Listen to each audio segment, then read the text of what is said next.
Welcome to YouTube channel GK GS with Manish sir. आज 30 अप्रैल 2024 है और आज के जितने भी महत्वपूर्ण करंट अफेयर होंगी वो हम इस वीडियो में डिस्कस करेंगे। इसका पीडीएफ आपको टेलीग्राम पे मिलेगा जिसका लिंक वीडियो के डिस्क्रिप्शन बॉक्स में है। तो आइए शुरू करते हैं आज का महत्वपूर्ण करंट अफेयर। आज का पहला प्रश्न है, अंतर्राष्ट्रीय नृत्य दिवस कब मनाया जाता है? तो यह मनाया जाता है 29 अप्रैल को। कब मनाया जाता है अंतर्राष्ट्रीय नृत्य दिवस? 29 अप्रैल को मनाया जाता है अंतर्राष्ट्रीय नृत्य दिवस। दोस्तों, मेरे प्यारे दोस्तों, अब अप्रैल महीने में जो भी महत्वपूर्ण दिवस मनाए गए हैं उसको हम डिस्कस करेंगे। तो देखो दोस्तों, विश्व ऑटिज्म जागरूकता दिवस 2 अप्रैल, अंतर्राष्ट्रीय खनन जागरूकता दिवस 4 अप्रैल, हिंदी रंगमंच दिवस 3 अप्रैल, राष्ट्रीय समुद्री दिवस 5 अप्रैल, विकास और शांति के लिए अंतर्राष्ट्रीय खेल दिवस 6 अप्रैल को मनाया गया। राष्ट्रीय पुस्तकालय दिवस कब मनाया गया? तो 6 अप्रैल को मनाया गया। मेरे दोस्तों देखो, विश्व स्वास्थ्य दिवस 7 अप्रैल को मनाया जाता है। 7 अप्रैल को ही विश्व स्वास्थ्य दिवस क्यों मनाया जाता है? क्योंकि 7 अप्रैल 1948 को WHO की स्थापना हुई थी। विश्व होम्योपैथी दिवस 10 अप्रैल, अंतर्राष्ट्रीय पिन सुरक्षा दिवस 10 अप्रैल, राष्ट्रीय सुरक्षित मातृत्व दिवस 11 अप्रैल, विश्व पार्किंसंस दिवस 11 अप्रैल, मानव अंतरिक्ष का उड़ान दिवस दोस्तों कब मनाया गया है? तो 12 अप्रैल को मनाया गया है। अंतरिक्ष में जाने वाले प्रथम व्यक्ति जो थे वो थे मेजर यूरी गॉगरिन। और अगर अंतरिक्ष में जाने वाले प्रथम भारतीय के बारे में बात की जाए तो वो राकेश शर्मा थे। दोस्तों मेरे दोस्तों, अंतर्राष्ट्रीय पगड़ी दिवस 13 अप्रैल, विश्व हीमोफीलिया दिवस 17 अप्रैल, विश्व विरासत दिवस 18 अप्रैल, विश्व लीवर दिवस 19 अप्रैल, राष्ट्रीय हमशक्ल दिवस 20 अप्रैल, राष्ट्रीय सिविल सेवा दिवस कब मनाया गया है? तो 21 अप्रैल को मनाया गया है। मेरे दोस्तों देखो, अंतर्राष्ट्रीय मातृ पृथ्वी दिवस 22 अप्रैल, विश्व पुस्तक और कॉपीराइट दिवस 23 अप्रैल, विश्व अंग्रेजी दिवस 23 अप्रैल, राष्ट्रीय पंचायती राज दिवस 24 अप्रैल, अंतर्राष्ट्रीय प्रतिनिधि दिवस 25 अप्रैल, विश्व मलेरिया दिवस कब मनाया गया है दोस्तों? तो 25 अप्रैल को मनाया गया है विश्व मलेरिया दिवस। दोस्तों मेरे दोस्तों, भारत सरकार ने लक्ष्य रखा है कि 2030 तक मलेरिया मुक्त हो जाएगा।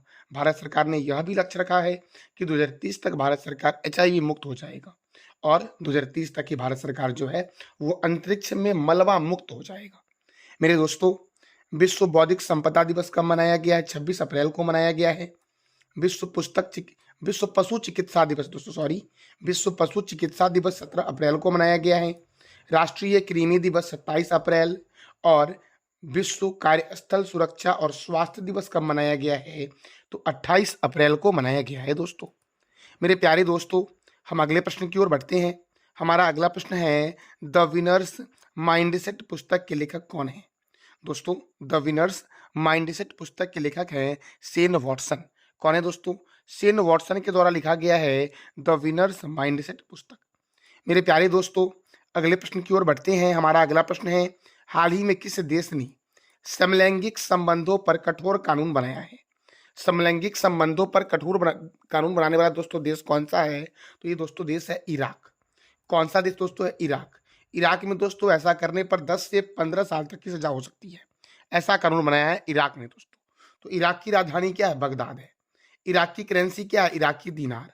और इराक के प्रेसिडेंट कौन है? अब्दुल लतीफ रशीद है इराक के प्रेसिडेंट।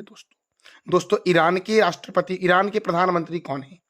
ये आपको बताना है कमेंट बॉक्स में। दोस्तों मेरे प्यारे दोस्तों देखो, America, Netherlands, Argentina, Australia, Brazil, Canada, France और जर्मनी ने दोस्तों समलैंगिक विवाह को मान्यता दिया है। और समलैंगिक विवाह को रजिस्टर करने वाला पहला दक्षिण एशियाई देश जो बना है वो बना है नेपाल। और नेपाल की राजधानी क्या है? काठमांडू है नेपाल की राजधानी। और नेपाल की पर्यटक राजधानी जो है वो है पोखरा। क्या है दोस्तों? पोखरा बनी है नेपाल की पर्यटक राजधानी। मेरे प्यारे दोस्तों, हम अगले प्रश्न की ओर बढ़ते हैं। हमारा अगला प्रश्न है, पाकिस्तान के उप प्रधानमंत्री कौन बने हैं? तो पाकिस्तान के उप प्रधानमंत्री बने हैं इसाक डार। दोस्तों कौन बने हैं पाकिस्तान के उप प्रधानमंत्री? इसाक डार। पाकिस्तान की राजधानी क्या है? इस्लामाबाद है। पाकिस्तान के प्रेसिडेंट दोस्तों कौन है? तो अरिफ अली जरदारी हैं पाकिस्तान के प्रेसिडेंट। और यहाँ के PM जो हैं वो हैं शहबाज शरीफ। दोस्तों पाकिस्तान के पीएम कौन है? शहबाज शरीफ। पाकिस्तान के राष्ट्रपति जो रहते हैं, जैसे कि भारत के राष्ट्रपति कहाँ रहते हैं? राष्ट्रपति भवन में। उसी तरह से पाकिस्तान के राष्ट्रपति जो रहते हैं वो रहते हैं ऐवान ए सदर में दोस्तों। मेरे प्यारे दोस्तों, आप बताओ कि भारत में जो राष्ट्रपति भवन है इसका वास्तुकार कौन है? इसका जवाब देना है आपको कमेंट बॉक्स में दोस्तों। और भारत और पाकिस्तान के बीच जो बॉर्डर लाइन है वो है रेड क्लिफ लाइन। भारत और चीन के बीच जो बॉर्डर लाइन है वो है मैकमोहन लाइन दोस्तों। मेरे प्यारे लाल एवं लालियो, अब देखो दोस्तों, अगला प्रश्न हमारा है, भारतीय मनोवैज्ञानिक के जनक सुधीर कक्कर का 85 वर्ष की अवस्था में निधन हुआ है। भारत के मनोवैज्ञानिक के जनक है सुधीर कक्कर, इनका 85 वर्ष की अवस्था में निधन हुआ है। तो इनका संबंध किस खेल से है? तो इनका संबंध है टेबल टेनिस से दोस्तों। इसका राइट आंसर क्या हो जाएगा? ए, कि इनका संदर्भ किसके संबंध किस खेल से है? टेबल टेनिस से है दोस्तों। कुछ और भी कप है जो आपके एग्जाम के लिए बहुत ही महत्वपूर्ण है, जैसे कि नारंग कप, चड्डा कप और अमृत दीवान कप का संबंध बैडमिंटन से है। Walker cup, circuit cup, rider cup, Dunhill cup और प्रिंस ऑफ वेल्स कप का संबंध गोल्फ से है। Ezra cup, Prithvipal Singh cup, Radha Mohan cup और क्लासिक कप का संबंध पोलो से है। Bengaluru blues challenge cup, Nehru cup और फेडरेशन कप का संबंध किस खेल से है? तो बास्केटबॉल से है दोस्तों। और मेरे प्यारे लाल एवं लालियों, आप बताओ कमेंट बॉक्स में कि बास्केटबॉल में खिलाड़ियों की संख्या कितनी होती है? बेसबॉल में है 9 प्लेयर दोस्तों। बेसबॉल में कितने प्लेयर होते हैं? 9। खो खो में 9। पोलो में 4 खिलाड़ी होते हैं। कबड्डी और नेटबॉल में कितने खिलाड़ी होते हैं? 7। बेसबॉल में 9 होते हैं, खो खो में 9 होते हैं, पोलो में 4 होते हैं, कबड्डी में 7 होते हैं और नेटबॉल में खिलाड़ियों की संख्या कितनी होती है दोस्तों? तो 7 होती है। मेरे प्यारे दोस्तों, हमारा अगला प्रश्न है, भारत की सबसे बड़ी जलवायु घड़ी का अनावरण कहाँ किया गया है? दोस्तों देखो, जैविक घड़ी जो लगाई गई थी वो उज्जैन में लगाई गई थी दोस्तों। मैं ये आपको पहले ही बता चुका हूं कि भारत की पहली जैविक घड़ी लगाई गई थी उज्जैन में। अब प्रश्न हमारा यह है कि भारत की सबसे बड़ी जलवायु घड़ी का अनावरण कहाँ किया गया है? तो इसका अनावरण किया गया है नई दिल्ली में दोस्तों। कहाँ पर किया गया है? नई दिल्ली में। मेरे दोस्तों, लखनऊ है गोमती नदी के किनारे, उज्जैन है शिप्रा नदी के किनारे, दिल्ली है यमुना रिवर के किनारे दोस्तों। तो मेरे प्यारे लाल एवं लालियों, भारत के सबसे बड़े जलवायु घड़ी का अनावरण कहाँ किया गया है? नई दिल्ली में किया गया है। अब नई दिल्ली दोस्तों, तो ये जितने भी संस्थान आपको दिख रहे हैं सभी का हेडक्वार्टर नई दिल्ली में है दोस्तों। देखो, केंद्रीय रिजर्व पुलिस बल सीआरपीएफ की स्थापना 1939 में हुई। राष्ट्रीय क्रेडिट कोर अर्थात एनसीसी की स्थापना 1948 में हुई। भारत तिब्बत सीमा पुलिस आईटीबीपी की स्थापना 1962 में हुई। सीमा सुरक्षा बल बीएसएफ की स्थापना 1965 में हुई। एनएसजी दोस्तों, राष्ट्रीय सुरक्षा गार्ड की स्थापना 1984 में हुई। केंद्रीय औद्योगिक सुरक्षा बल सीआईएसएफ की स्थापना दोस्तों 1969 में हुई थी। सीआईएसएफ की स्थापना और सीआरपीएफ की स्थापना कब हुई? 1939 में दोस्तों। मेरे प्यारे दोस्तों, कुतुब मीनार दिल्ली में ही है जिसका निर्माण करवाया था कुतुबुद्दीन ऐबक ने। तो इसको पूरा किसने करवाया था? ये आप बताओ कमेंट बॉक्स में। मेरे प्यारे दोस्तों, हमारा अगला प्रश्न है, किस देश के क्रिकेट खिलाड़ी बिस्माह मारूफ ने इंटरनेशनल क्रिकेट से संन्यास लिया है? दोस्तों, किस देश के क्रिकेट खिलाड़ी हैं बिस्माह मारूफ जिन्होंने इंटरनेशनल क्रिकेट से संन्यास लिया है? तो यह खिलाड़ी दोस्तों है पाकिस्तान के। कहाँ के हैं? पाकिस्तान के। और भारत और पाकिस्तान के बीच जो बॉर्डर लाइन है वो कौन सी है दोस्तों? तो रेड क्लिफ लाइन है। भारत और चीन के बीच मैकमोहन लाइन है दोस्तों। पाकिस्तान और अफगानिस्तान के बीच डुरंड लाइन है। अमेरिका और कनाडा के बीच है 49वीं समांतर रेखा। उत्तर कोरिया और दक्षिण कोरिया के बीच है 38वीं समांतर रेखा दोस्तों। तो मेरे दोस्तों, बिस्माह मारूफ जो बने हैं दोस्तों, यह पाकिस्तान के खिलाड़ी है और इन्होंने इंटरनेशनल क्रिकेट से संन्यास ले लिया है दोस्तों। तो देखो, अब क्रिकेट के बारे में जानते हैं। क्रिकेट में पहले तो 11 खिलाड़ी होते हैं, ये जान लो दोस्तों। और कौन कौन से गेम में 11 खिलाड़ी होते हैं ये आप बता दो कमेंट बॉक्स में। 2 और ऐसे गेम है जिसमें 11 प्लेयर होते हैं, तो उस दोनों खेल कौन सा है ये आप बता दो कमेंट बॉक्स में। देखो, क्रिकेट की शुरुआत जो हुई थी वो इंग्लैंड में हुई थी और क्रिकेट का जो पहला क्लब था उसका नाम था हैमिल्टन। इसकी स्थापना 1760 में हुई थी। और दूसरा है मैरीलीबॉर्न क्रिकेट क्लब जिसकी स्थापना 1787 में हुई थी, इंग्लैंड में ही हुई थी दोस्तों। प्रथम वर्ल्ड कप जो हुआ था वो 1975 में हुआ था। मेरे प्यारे दोस्तों, इसका आयोजन जो हुआ था इंग्लैंड में हुआ था प्रथम वर्ल्ड कप का। और विजेता कौन था? West Indies. और उपविजेता कौन था? ऑस्ट्रेलिया। मेरे दोस्तों, क्रिकेट को जो कंट्रोल करता है वो करता है आईसीसी। आईसीसी का फुल फॉर्म हो जाएगा इंटरनेशनल क्रिकेट काउंसिल। क्या हो जाएगा? International cricket council. और इसका हेडक्वार्टर कहाँ है? दुबई में दोस्तों। इसकी स्थापना हुई थी 15 जून 1909 को और इसके चेयरमैन कौन है? ग्रेग वारकेली। इसके डिप्टी चेयरमैन कौन है? इमरान ख्वाजा हैं। और सीईओ कौन है? जियो फिलर्डिस है मेरे दोस्तों। मेरे प्यारे दोस्तों, अब देखो क्रिकेट के महत्वपूर्ण स्टेडियम को जानेंगे हम। जैसे कि दोस्तों विश्व का सबसे बड़ा जो स्टेडियम है क्रिकेट वाला, वो है नरेंद्र मोदी स्टेडियम दोस्तों। कौन सा स्टेडियम है? नरेंद्र मोदी स्टेडियम दोस्तों, अहमदाबाद में स्थित है। और देखो चिदम्बरम स्टेडियम चेन्नई में है, ईडन गार्डन स्टेडियम कोलकाता में है, चिन्ना स्वामी स्टेडियम बेंगलुरु में है, अरुण जेटली स्टेडियम दिल्ली में है, राजीव गांधी स्टेडियम हैदराबाद में है, बाराबाती स्टेडियम कटक में है। दोस्तों देखो वानखेड़े स्टेडियम मुंबई में है। कटक है महानदी के किनारे, ये प्रश्न कई बार पूछा गया है कि कटक कौन से रिवर के किनारे है? महानदी के किनारे है। हैदराबाद दोस्तों मूसी रिवर के किनारे है। दिल्ली दोस्तों यमुना रिवर के किनारे है दोस्तों। कोलकाता दोस्तों हुबली नदी के किनारे कोलकाता है। चेपाक स्टेडियम कहाँ है? चेन्नई में है दोस्तों। किन्नन स्टेडियम कहाँ है? जमशेदपुर में, और जमशेदपुर है स्वर्ण रेखा रिवर के किनारे। मेरे प्यारे लाल एवं लालियों, देखो मेलबर्न स्टेडियम, पर्थ स्टेडियम, विश्वबर्न स्टेडियम कहाँ है? ऑस्ट्रेलिया में है। और ऑस्ट्रेलिया तथा इंग्लैंड का जो नेशनल गेम है वो क्रिकेट है। दोस्तों आईपीएल अभी हो रहा है, तो आईपीएल की शुरुआत कब हुई? 2008 में हुई। और आईपीएल के विजेता कौन थे? राजस्थान रॉयल्स। और उपविजेता कौन थे? Chennai super king. मेरे दोस्तों देखो जिस तरह से वर्ल्ड में करता है क्रिकेट को कंट्रोल आईसीसी, उसी तरह से भारत में जो करती है वो करती है बीसीसीआई। तो बीसीसीआई का फुल फॉर्म क्या हो जाएगा दोस्तों? Board of control for cricket in India. और इसका हेडक्वार्टर मुंबई में है। बीसीसीआई की स्थापना दोस्तों कब हुई थी? 1 दिसंबर 1928 को हुई थी। और इसके प्रेसिडेंट है रोजर बिन्नी। बीसीसीआई के प्रेसिडेंट कौन है दोस्तों? रोजर बिन्नी है।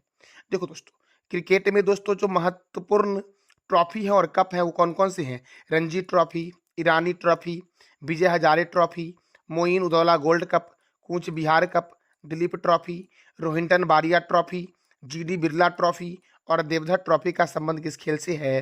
तो क्रिकेट से है। मेरे प्यारे लाल एवं लालियों, हमारा अगला प्रश्न है, हाल ही में मेनिंजाइटिस रोग के लिए एक नया वैक्सीन, जिसको दोस्तों रिकमेंड जो किया है वो WHO ने किया है। यह वैक्सीन का नाम है दोस्तों मैन 5CV, को शुरू करने वाला पहला देश कौन बन गया है? मेनिंजाइटिस रोग के लिए एक नया वैक्सीन मिन 5CV शुरू करने वाला जो पहला देश बना है दुनिया का, वो बन गया है नाइजीरिया दोस्तों। कौन बना है? नाइजीरिया। देखो दोस्तों यह रोग जो है ये मस्तिष्क और रीढ़ की हड्डी के आसपास की झिल्लियों में सूजन ला देती है रोग दोस्तों, और इससे तेज बुखार भी होता है। यही रोग है दोस्तों मेनिंजाइटिस रोग, जिसके लिए एक वैक्सीन है मेन 5CV, जिसको शुरू करने वाला जो पहला देश बना है दुनिया का, वो बन गया है नाइजीरिया। और इस वैक्सीन को जो रिकमेंड किया गया है दोस्तों, वो किया गया है WHO के द्वारा, वर्ल्ड हेल्थ ऑर्गेनाइजेशन के द्वारा। तो पहले हम नाइजीरिया के बारे में जानते हैं। नाइजीरिया की कैपिटल क्या है? अबूजा है। नाइजीरिया के प्रेसिडेंट कौन है? बोला अहमेद टिनुबू, ये है नाइजीरिया के प्रेसिडेंट अर्थात राष्ट्रपति। और यहाँ की करेंसी क्या है? नाइजीरियन नायरा है नाइजीरिया की करेंसी, मेरे लाल एवं लालियों। देखो दोस्तों अब WHO वर्ल्ड हेल्थ ऑर्गेनाइजेशन, इसका हेडक्वार्टर जनेवा में है। और इसके डायरेक्टर जनरल कौन है? टेड्रोस अधानो गेब्रेयेसस हैं। और इसकी स्थापना हुई थी 7 अप्रैल 1948 को WHO की स्थापना हुई थी। कब हुई थी WHO की स्थापना? 7 अप्रैल 1948 को हुई थी मेरे दोस्तों। मेरे प्यारे दोस्तों, देखो दोस्तों ये था हमारा आज का महत्वपूर्ण करंट अफेयर का सेशन, जिसमें मैंने आपको करंट अफेयर तो करवाया ही, साथ साथ स्टैटिक प्रश्न भी करवाए। मेरे दोस्तों मैंने जो कल आपको बताया था करंट अफेयर, उसको जरा सा हम रिवीजन कर लेते हैं, क्योंकि दोस्तों जितना बार रिवीजन करेंगे उतना अच्छा हम लोगों के लिए होगा और याद भी रहेंगे। तो दोस्तों मैंने बताया था आपको राष्ट्रीय कृमि दिवस कब मनाया गया है? 27 अप्रैल को मनाया गया है। WFI एथलीट आयोग के अध्यक्ष कौन बने हैं? नरसिंह यादव बने हैं। विश्व ऊर्जा कांग्रेस 2024 का आयोजन किस देश में किया जा रहा है? नीदरलैंड में दोस्तों। भारत की पहली बहुउद्देशीय ग्रीन हाइड्रोजन पायलट प्रोजेक्ट की शुरुआत किस राज्य में हुई है? हिमाचल प्रदेश में हुई है। आईसीसी ने आगामी T20 वर्ल्ड कप 2024 का ब्रांड एम्बेसडर किसे नियुक्त किया है? युवराज सिंह। दोस्तों निक्षय मित्र, ये टीबी उन्मूलन कार्यक्रम है, इसके ब्रांड एम्बेसडर कौन है? ये आप बताओ कमेंट बॉक्स में। मेरे प्यारे लाल एवं लालियों, G7 शिखर सम्मेलन 2024 का आयोजन कहाँ किया गया है? इटली में किया गया है। माचो स्पोर्टो के नए ब्रांड एम्बेसडर कौन बने हैं? सिद्धार्थ मल्होत्रा बने हैं। दोस्तों गुरु डोगोमार झील किस राज्य में स्थित है? सिक्किम में स्थित है। विश्व पशु चिकित्सा दिवस कब मनाया गया है? 27 अप्रैल को मनाया गया है। मेरे प्यारे लाल एवं लालियों, ये था हमारा रिवीजन सेशन। दोस्तों मैं प्रत्येक दिन आपसे वीडियो के एंड में 3 प्रश्न करता हूँ। दोस्तों हमारा प्रश्न था पिछले दिन वाला कि महासागर दशक सम्मेलन 2024 का आयोजन कहाँ हुआ है? स्पेन में। विश्व पृथ्वी दिवस पर जलवायु रणनीति 2030 किसने लॉन्च किया है? नबार्ड ने। और तीरंदाजी विश्व कप 2024 का आयोजन कहाँ होगा? तो चाइना में होगा दोस्तों।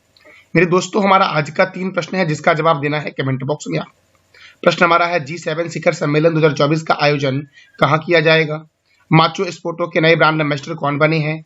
और गुरु डोगोमार झील किस राज्य में स्थित है? दोस्तों, ये झील वहीं पर स्थित है जहां पर लोनक झील स्थित है। तो आपको बताना है इस तीनों प्रश्न का जवाब कमेंट बॉक्स में मेरे लाल एवं लाली। ये था हमारा आज का महत्वपूर्ण करंट अफेयर विद स्टैटिक और बैक रिवीजन क्लास। दोस्तों, जानकारी अच्छी लगी तो चैनल को लाइक करें, शेयर करें और सब्सक्राइब करें मेरे लाल एवं लाली हो। Thank you so much.